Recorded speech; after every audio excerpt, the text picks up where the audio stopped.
Current living situation. I, 39 female, live in a house with Tom, 40 male, and Ben, 43 male, and our 5 children. Boys, tweens, Tom and mine bio kids, 2 girls, tween and pre-tween, bio kids Ben's and his late wife Anna, and our youngest girl, pre-tween, Ben and mine bio kid. Ben and I work. Tom's been a stay-at-home dad for the last 9 years. He went back to school 4 years ago. Ben and I cover all household expenses, including any costs for Tom's education. Background: Tom and I met at a party when we were 19. We've been friends ever since, with benefits at time when we were both single. While on a holiday together, a condom broke on us. Due to location, emergency contraception wasn't available, and when I turned out to be pregnant, we chose to keep that kid and moved in together. We were never a couple, but we worked great as a family, so we decided to have a second kid. Anna was my childhood best friend. She and Ben moved into the flat downstairs from ours when she was pregnant with their oldest child. I loved having her close again after living in different cities for years. Sadly, she passed away after a very complicated second labour. Ben and I found solace in each other and I ended up pregnant. I didn't notice right away as my method of contraception should have been safe, and I also blamed a lot of the symptoms on grief and guilt, so when I found out there wasn't really an alternative anymore, Tom was the first one I told. He said he'd welcome another child into our family. Ben was shocked and struggled to accept it, but we kept in good contact through all of it. We all started having dinner most nights after our daughter was born. Other girls would already spend the day as Tom was their nanny. A couple of years later, my grandma moved into a retirement home, and Tom and I decided to move to her house. Ben asked if he could move in with us, and we agreed. It's maybe unusual, but it works for us. Where I might be the idiot, Tom has been with Bea for the last 3 years. There was some talk about him asking her to move in about a year ago, but he never did. Bea and I get along, not best friends, but I like spending time with her. Well, liked. She showed up unannounced 3 days ago and demanded to see Tom. He's currently on a skiing trip with Ben and the boys. I reminded her of that and then said I would tell him to contact her if there was an emergency. She then tells me that she's pregnant with Tom's child, highly unlikely, and that she's already talked to his parents and they will buy them a house next to theirs so they can live there as a family, and that they will be taking the boys with them. That's when I told her to leave, which after some yelling and insults she did. I've since been called multiple times by her best friend and Tom's parents to try and get his contact, but I'm still refusing to give it away. They've been calling me an idiot amongst other names for not letting him know that Bea is pregnant and he doesn't need to be abused and exploited by me anymore. So, am I the idiot for not giving my possibly pregnant baby daddy's girlfriend his contact after she threatened to break apart my family? Edit to add, Tom had a vasectomy 11 years ago and he's in very low contact with his parents as they disapprove of me and our overall living arrangements. I don't know why Tom didn't tell her how to contact him. He likes turning off his phone during holidays and telling people where to contact him instead. For not giving out contact information to someone who didn't already have it and thus likely didn't have the consent to contact on this trip, I say not the idiot. Let him take his trip, there isn't a lot you can do about it from there anyway, and a stay-at-home needs a damn break. He can come home and tend to the mess in person. Good luck. If her pregnancy claim is true, it will probably be messier before it gets better. Do you think not giving Bea Tom's information will somehow make this situation go away or get better? Have you notified the relationship authorities about this new category you've created? Friends with benefits and children, but mostly just children squared. Are you living in a sitcom? Have you considered introducing Bea to Ben? It seems to me a DNA test is all that's needed here. So Bea told Tom's parents and knew that she's pregnant before telling Tom and already has a plan for where they'll live and how child custody will be arranged without Tom's input. And she presumably only found out about the pregnancy after they left on the ski trip. That's insane. Now, maybe pregnancy hormones are messing up her mental state, but this all seems instead calculated. Is there any chance she was hoping to provoke a fight and waited until there were no witnesses? Yeah, I hope Bea and his parents don't ambush him in the driveway. Tom's about to have his life completely shattered, so no, I don't think you're the idiot for giving the man another day of peace. Good luck, OP. It takes a village to raise a kid. Your village just happens to be pretzel-shaped and living under one roof. I, male 26, am married to my wife 24 and my older brother 30 is also married to sister-in-law 28. My brother has been married for longer than my wife and I. He and my sister-in-law got pregnant quite a few times, but she lost her pregnancy every time. They keep trying, but either in the first or second trimester she miscarries. My wife and I got married last year. She got pregnant a few months after the wedding, and we welcomed our baby a little over a month ago. We celebrated Christmas with her family and New Year's Eve with mine. We had Christmas dinner with many extended family who haven't yet met the baby, so they were excited about it. My aunts and cousins and grandmothers were all over my wife and our baby, asking how she was, how the delivery had been, how she was managing the baby's feeding, and all kinds of stuff, which I think is all normal, right? The problem is that my sister-in-law was very noticeably bitter, and my brother was too. It's not the first time they've acted like this ever since my wife and I found out about her pregnancy. At some point, my sister-in-law said that she was sick of the baby talk, which rubbed me the wrong way. I told her that she could go home and have chicken nuggets all by herself if she didn't like being surrounded by other happy people. She and my brother said that it was kind of insensitive to be talking only about that when everybody knows about their issues with having a child. I told them that it wasn't my wife's fault that she was able to have a successful pregnancy and stop being bitter about it. That started a big argument and my brother and his wife left. It's been a couple of weeks now and I'm still receiving texts from family who are deeply worried about my sister-in-law and brother after I mistreated them. I don't think I mistreated them. It's not my wife's fault that she can successfully carry a baby to term, and it's not anyone's fault that a new baby in the family is something to talk about. Some people think I was insensitive, so please let me know your opinion. Extra content. This is not the first time my sister-in-law said stuff like this to us. She's done similar stuff in my wife's baby shower, gender reveal party, even her birthday, and other family gatherings and other occasions. She's made unnecessary comments and told my wife to tone it down while opening gifts for the baby at the baby shower. My wife was obviously excited. Sister-in-law thought that she was overly excited. We had to end the gender reveal party early because she wouldn't stop crying. We suggested my brother leave and that we wouldn't be upset over it. I suggested driving them if they wanted to, and they didn't want to. She wanted to stay and cry in front of everyone else. I have to go with you are the idiot. You could have been a lot more sensitive to their loss and hurt. You chose to be an idiot and just basically rub their faces in it. I sincerely hope you and your wife never have to experience the loss of a child, but if you do, then you'll get it. Right now, you're just selfish. Disagree. Opie's not the idiot. You can't let people like that wear their grief as a cloak that surrounds the room and everyone has to walk around eggshells around them. No one was rubbing anything in anyone's face. His brother and sister-in-law are selfish because they think the world only revolves around them and their loss. Yeah, it's one thing to grieve and find it hard being around other pregnant women and babies, but that doesn't mean you're suddenly allowed to be an idiot to them.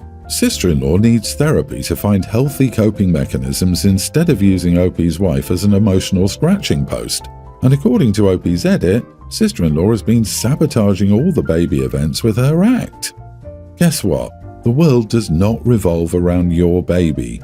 Everyone paid attention to you and celebrated your growing family. At some point, it is time to move to a different subject. For your sister-in-law's sake and that of everyone else, you were being selfish. I hope you teach your child more kindness than you've been able to display. Grow up. You and the family are idiots. As a person who has had multiple pregnancy losses, I can guarantee that if anyone had sat with your sister-in-law and just supported her, this would not have happened. She isn't bitter, she's in pain. I have joint custody of my pre-tween son Jack with his mom. He will be with his mom tomorrow until Tuesday. She asked if I would be okay with her and her husband going to California for a surprise VIP experience at Legoland with Jack. She needs my written consent to take him out of state. I said to email me the letter and I'll review it and sign it. She sent it to me on Monday. Well, on Monday she broke her leg and couldn't move around, let alone get on a plane, so I assumed the trip was cancelled. Today she texted me and asked if I would send the letter back. I told her how was she going to get on a plane tomorrow when she was still immobile. She said she's not going. Her husband Logan is taking Jack. I told her to call me. I said it was weird that you want me to sign this letter permitting you to take Jack out of state when it's your husband. She said by signing it, I'm effectively giving her permission to allow Logan to take Jack to Legoland. I said I have very mixed feelings about it. I don't know Logan well and I'd expect him to be a part of this conversation. She got offended by that and said Logan is like Jack's best friend and Jack feels comfortable enough with Logan to call him into the bathroom, shut the door and drive him and his friends. She said nothing has changed. It's still a surprise trip made possible by a stepdad. I said maybe I'll tag along. She said, how about Logan texts you all the time and let him have this time with his damn stepson because she's not having any more kids. I still haven't signed it. Edit. My issue is this guy wants to take my kid out of state for a mini vacation and I haven't heard a peep from him. I'm just hearing from the ex. Also, I told my ex I would agree if Logan took my young teen son, Bryce, Jack's half-brother, and Bryce said he'd go if his best friend Matt could go too. Logan pays for all, of course. You are the idiot. Don't punish your kid for this. It might make you feel momentarily better to turn the screws on your ex, but the bigger picture is that you and your wife are both parenting Jack and want the best for him, and from time to time, stepdad will naturally take part in this. No one planned a stepdad weekend, it was a natural outcome of the broken leg. If you act generously about this, it really will set a nice tone for the future. He followed up with, you can go if you pay for it and take my kid and his friend too. So it's basically like, I don't trust you to take the son alone, but I do trust you to take my son and his best friend. This means he's not concerned about the safety, he just wants to freeload. Yeah, it's bad enough that the loser wants to get a free trip for his other son, but then add his son's friend to the mix? Tell me you're a mooch without saying you're a mooch. Boy, some people have more nerve than brains. I would put money on the fact that Logan makes more money than OP. It's really disgusting that he makes it sound like he's concerned about his kid's safety, but he's okay with him going as long as his kid and the kid's best friend forever go along for free. My daughter, Teen, was always very loud about her femininity. She always had glitter on her, her favorite color was pink, she had bows in her hair, skirts and dresses were her favorite clothes. She was very gentle and shy. She was like those princesses from the books. Almost a year ago, she started to change. Slowly, she stopped wearing pink dresses and skirts and went to oversized pants and t-shirts. She stopped wearing makeup and it was rare to see any color on her that wasn't dark. I tried to talk to her, but she would just shut me out. She became a different person. I put her in therapy and it helped a little, but not by much. I didn't know what to do anymore, so I just let her be, but made sure that I was there for her and to continue her therapy. 2 days ago, my daughter finally broke down and admitted that her brother had been picking on her and laughing about her. She said he kept talking about the sentence, lipstick on a pig around her. I was shocked. I never thought my son would act like that, but I knew she was telling the truth from the pain in her eyes. When my son came back home that day, I told him that my daughter told me what he did and that he was grounded until his 18th birthday. It's in 5 months. I took his phone and computer and told him that he would get his phone before school and that I would take it back when I got home. I get home around the same time as him since he has a long school day and basketball practice. He tried to protest, but I just asked him if she was lying and he wouldn't answer me, so I took that as a yes and hadn't talked to him since except for when I had to. I don't know how to deal with all of this. My daughter seems to get worse since I grounded her brother, but she has told me that he hasn't talked to her since and that she just feels bad. I'm starting to feel bad too. Both of my kids are miserable now. I'm barely talking to my son, and I don't know how even to begin to explain this to my family since my husband's side of the family has heard about this and has been sending me an angry text along with my sister-in-law coming to my house to scold me about not listening to his side. My husband supports my punishment, but he works long hours and isn't home too much, so it's all up to me. I need to know if I'm in the wrong here. You are the idiot. Deep down you know it. Your punishment is not in line with the crime. Siblings tease each other. I'm sure she's not 100% innocent, but I doubt you allowed your son to speak about anything. You've made your son a prisoner, and you ignore him in his own home. This is a cruel punishment. His own mother won't even speak to him because he teased his sister. I can't imagine the perfect mother would go from a lifetime of perfect mothering straight to withdrawing her love for 5 months until their ex-son is a legal adult without even allowing him to talk appropriately about his experience of what happened. What if she said mean things, worse mean things, and that was his retort? She'd still be upset, crying, making mommy feel bad for her. The son wouldn't have wanted to lie and said he didn't say them, and he was only given that one yes or no question before OP just exploded on him. Ultimately, you can't expect her kids to behave better or nicer or to have much emotional control when this is how she reacts to teenagers calling names. I'm getting clear golden child vibes from OP in this story. The reaction is almost like a "how dare you take my pink girly girl away from me" type thing. OP, I very highly doubt your daughter's changes are purely about what her brother said, but you're not going to bother looking into that. You're too busy being the warden. You're an idiot and shown by your actions that you're unfit to be a parent. I, 22 female, was given a beautiful necklace by my stepdad Jake when I graduated college last year. It was from his grandma's jewelry collection and I wear it daily. Jake proposed to my mom when I was 12 and we were close. I've only met Jake's family a couple of times over the years as they live very far away and initially disapproved of my mom. They tolerate my mom and me on holidays and are civil for Jake's benefit. A few weeks after my graduation, Jake and my mom passed in an accident and the last year has been tough on me. I fell out with Jake's extended family when I was organising their funerals. Jake was brought up Christian and his family wanted to hold his funeral in their family church. My mom and I are atheists and I know she wanted to be cremated so many of their funerals would be separate.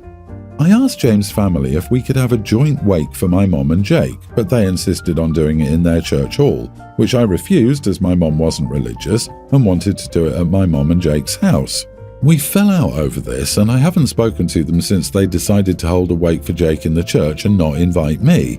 Yesterday, I got a message from Jake's mom asking for the necklace Jake gave me. She said it's a family heirloom to be added to the oldest daughter and she wanted to give it to Jake's sister, who's pregnant.